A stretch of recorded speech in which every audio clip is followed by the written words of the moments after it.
Hi everybody, it's at Skating PJ here with Shae Bourne. Hello. Shae, thank you so much for taking the time to talk to me. I want to talk to you about Yuzuru and his free program this year, which you have put together. Yes. I want to know the inspiration for his free program. Oh goodness. Well, Yuzuru chose this music because of one of his idols, Plushenko. He's tributing two programs to his idols, Johnny Weir and Plushenko. But the program itself will be his own interpretation of the music. And what I guess inspired me when I heard it was more the Japanese mythology of Kojiki and sort of the creation of Japan. That's where the movement sort of came from when we started working together. That's what inspired me, because I think that Yuzuru is sort of just a special being, you know, who isn't just earthly. He's something beyond, not from another planet, but he possesses something other and wonderful. So I wanted to sort of highlight that and his strength of creating, because I think he's a leader, definitely a leader in this sport, and inspires people. So what you told me when you and I were talking just moments ago was the fact that the tribute comes in the choice of music, which Yes. Plushenko also skated to, versus the movement. Yes, the movement is, he has to move how he moves, but watching those two men growing up inspired him to do what he does. And so that's really where the tribute comes in, by choosing these pieces of music in memory of these two guys that really affected his life. And now it's what he does with it and how he moves to it. And because they each have a different voice, they have something to say of their own. And I really love what was developed with Yuzuru, what we created, because it's something new for him. You'll really see his quality through his skating, I think, in the program, and many levels, faster footwork, faster feet, and his maturity. He has a lot to express. He has a lot of experiences now, two-time Olympic champion. He has a lot to say, and he has new elements that he's doing in this program, and it's a big part of why he's staying. He wants to be the first to do the quad axel, and Which I saw in practice, by the way. Pretty remarkable. Yeah, that Not quite axle there, but just it's close. crosses the ice up and away. Yeah. So I was really happy to work with him. I'm always happy to work with Yuzuru. It was a special week of developing that program, and I can't wait to see how people will respond and how it works for him. So tell me, I mean, you were the creator of Seimei, the free program with which he won the Olympic Games in Pyeongchang. You were in Toronto watching that, or where were you? I was at home watching it, and as he stepped on the ice, even in his warm-ups, he's the type of person, or anyone you work with, you can feel their vibe, and he was confident. It looked like he wasn't rushed. He was taking his time, and you could just see in the eyes that he was going to be at his best. He had already made the decision, and in a good space. So I didn't feel nervous watching him. I just kind of felt, I knew he was going to do it, and when he did, it's just like, wow, Bowing another down. impressive showing of Yuzuru, and yeah. So tell me, so you've obviously got like a huge role for him to fill. Where do you start? When you start to construct a free program for this season, as we said, the tribute to Yevgeny Plushenko, where did you start? The main thing with Yuzuru is knowing first where the elements are going to be, because he has a big lineup of jumps to do. And 30 seconds less and this year. 30 seconds less, so it's really, understanding where those elements are going to be. And Yuzuru is really on top of that for himself. What he knows what he needs for his jumps, and for me it's what's the story, what's the emotion, and where are the changes and where are the highlights, and so it really just developed.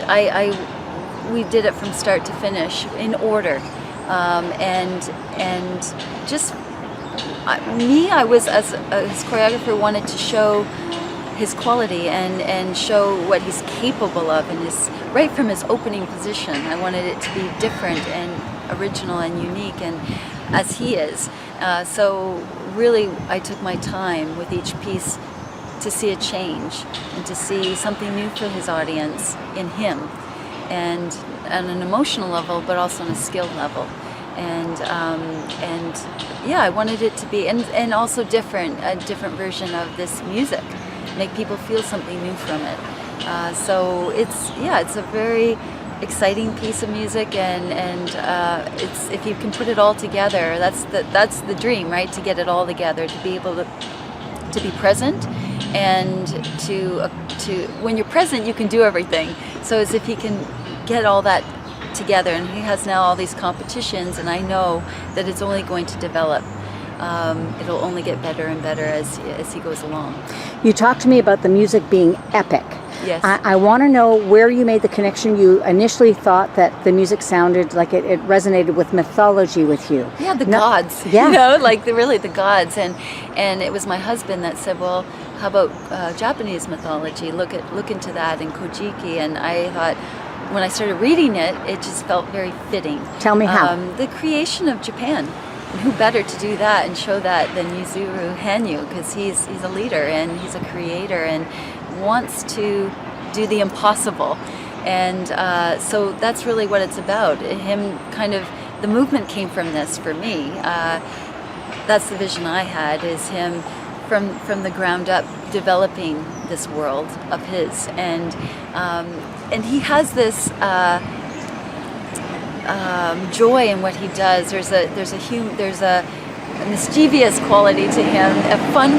We always have fun when we're on the ice. So when the music picks up, he has fun creating. And wow, I did this. I'm going to do that. And there's that's who he is. So I wanted to tie that into the story, and then how this God becomes sort of earthbound, and all that comes with being earthly and being human. And the feelings, the touch, the pain, all that. So it's really filled in with the idea of Greek mythology, and it was really a fun experience to learn about it and to kind of bring that to life on the ice. So your experience as a choreographer thinking about this Japanese mythology, is that his story too, or do you leave your skater to create their own? Definitely, I leave it to the skater to create on their own, because ultimately when they get on the ice, it has to come from them, their own spirit, their own voice, their own soul. It won't be real if it's not from them. So what he does with it will be his choice, and what he thinks about, only he knows. And he's a private person. He won't share that. I don't think he would share all the details, but he'll show it. And that's what's important to me, that they take it from a real place, because if it's not real, then you won't feel anything as an audience. You can't pretend. It has to be honest, like any actor. Tell me a couple of qualities that you think contribute to Yuzuru Hanyu being a champion. I think with Yuzu, he really believes in himself. He really has that strength, and the mental strength of staying focused, sticking to what he believes in, and actually believing in it, not just saying it.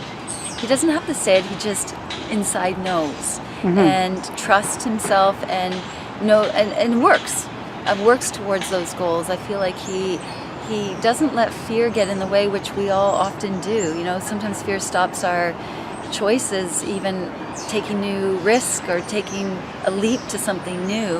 We can get in the way of ourselves, and I think he's a person that doesn't do that. I think he just goes for it. And maybe some people say, why another Olympics or another Worlds, or if you already have 2 Olympic medals? But he has this mission. He believes he can do this triple axel and quad axel. Quad axel. He believes he can do it, and he's going to go for it. So it's a good message for anyone in life, I think.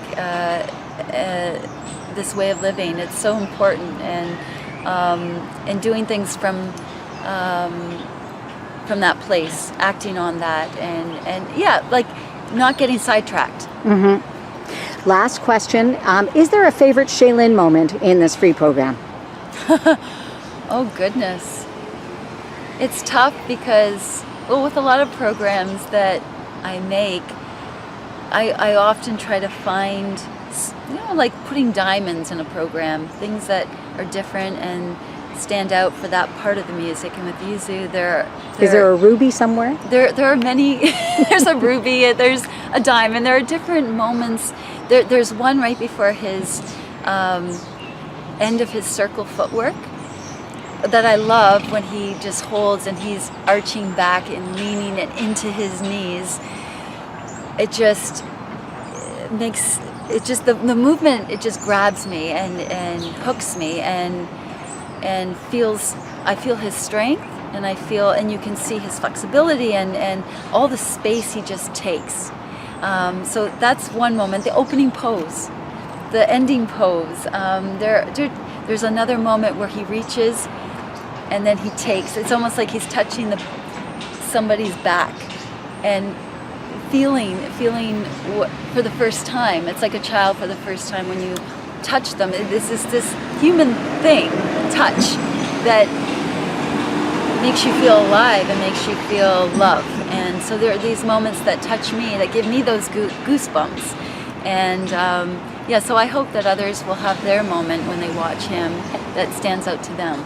Do you know what? I've already got goosebumps talking to you. Thank you so much, Shae, for taking the time. I appreciate it. It's my pleasure, PJ, always. I love chatting with you. I love chatting with you too, girl. Thank you. Thank you.